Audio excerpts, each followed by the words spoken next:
அடுத்த வாரம் சூப்பரான ட்விஸ்ட்டு குடுத்துருக்காரு நம்ம சிறகடிக்க ஆசை சீரியல் டைரக்டரு.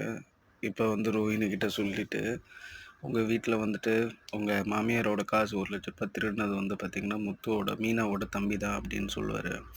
இது எப்படி இருந்தாலும் அடுத்த வாரம் ஃபுல்லா இழுத்துருவாய்ங்கன்னு தான் நெனைக்கிறேன் நானு.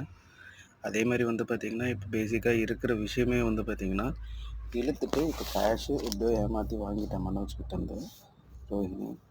ஆனால் வந்துட்டு மீனா வந்துட்டு அந்த ஃப்ரெண்டுக்கிட்ட போய் சொன்ன உடனே முத்து எப்படியோ ரெடி பண்ணி எடுத்துன்னு வந்து கொடுத்ததுக்கு அவன் வேணாம்னு சொல்லுவான். ஆனால் அடுத்த வாரத்தில் நமக்கு தெரிஞ்சிடும் மீனை தான் வந்து பேசிட்டு போனான், தங்கச்சிட்ட பேசிட்டு போனான்னு சொல்லிட்டு அவன் சொல்ல மாட்டான். ஆனால் அவன் கூட இருக்கிற ஃப்ரெண்ட்ஸ் எல்லாருமே சொல்லிடுவாங்க. இதனால் பிரச்சனை நடக்க போகுது. இப்போ ரூ. 1,00,000 திருடினது இவன் தான் தெரிஞ்சு வீட்டில் பெரிய பிரச்சனை நடக்க போகுது. மீனா கச்சிங்கன்னா முத்து வந்துட்டு எனக்கும் தெரியும் அப்படின்ற மாதிரி சொல்லுவான்னு நினைக்கிறேன். பார்ப்போம் என்ன தான் நடக்குதுன்றது அடுத்த வாரத்தில் தெரியும். சப்ஸ்கிரைப் பண்ணுங்கள், லைக் பண்ணுங்கள், ஷேர் பண்ணுங்கள் ஃப்ரெண்ட்ஸ். தேங்க்யூ.